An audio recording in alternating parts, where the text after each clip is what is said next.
కొన్నేళ్ల క్రితం ఎటువైపు చూసినా పొద్దుతిరుగుడు పంట కనిపించేది.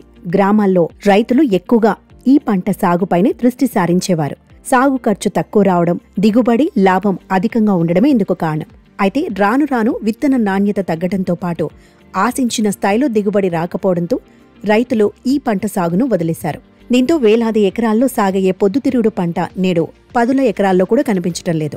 ఉమ్మడి జిల్లాల్లో కొద్ది రోజుల క్రితం ఎక్కడ చూసినా పొద్దుతిరుగుడు పూలు కనిపించేవి. ఇవి చూడటానికి కన్నుల పండుగగా ఉండేది. ఎటువైపు చూసినా ఆ పువ్వులే కనిపించేవి. గ్రామాల్లో రైతులు ఎక్కువగా ఈ పంటపైనే దృష్టి పెట్టేవారు. ఎందుకంటే దీని సాగు కూడా తక్కువ ఖర్చుతో అయిపోతుంది. అలాగే లాభాలు కూడా అధికంగా వస్తాయి. అయితే ఇప్పుడు వీటి దిగుబడి తగ్గిపోవడంతో రైతులు ఈ పంటను వేయడమే మానేశారు. గతంలో ఈ పంటను చాలా మంది సాగు చేసేవారు. ప్రస్తుత పరిస్థితుల్లో వరి పంట వైపు మళ్లీ సన్ఫ్లవర్పై రైతులు ఆసక్తి కనబరచటం లేదు.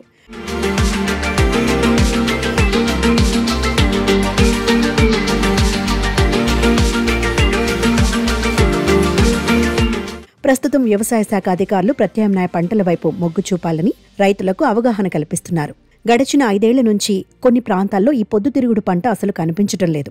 ఈ ఏడాది పలు జిల్లాల్లో మాత్రమే సాగు చేస్తున్నారు. రైతులు చాలా కష్టపడి పంటను పండిస్తున్నారు. అయితే మార్కెట్లో వీటికి గిట్టుబాటు ధర కూడా రావడం లేదు. ఒకప్పుడు క్వింటా 6,000 ఉండేది. కానీ ప్రస్తుతం 2,000 నుంచి 3,500 వరకు ధర ఉందని చెబుతున్నారు. ప్రముఖ కంపెనీల పేరుతో కొందరు నకిలీ విత్తనాలను అమ్మటం వలన పంట దిగుబడి సరిగా వచ్చేది కాదు. ఇలా ఒకటి కాకుండా ఎన్నో కారణాలతో రైతులు ఈ పంటను పక్కన పెట్టేశారు. పైగా ఎవరూ కూడా ముందుకు రావటం లేదు. ప్రస్తుతం పామాయిల్ వాడకం ఎక్కువగా ఉండటం వలన వీటి డిమాండ్ పడిపోయినట్లు తెలుస్తోంది. క్వింటా పొద్దుతిరుగుడుకు 6,600 మద్దతు ధర లభిస్తే కాని రైతుకు గిట్టుబాటు కాదు. అయితే మార్కెట్లో మాత్రం ఈ పంటకి క్వింటాకే 2,000 నుంచి 4,000కు మించి ధర లభించటం లేదు.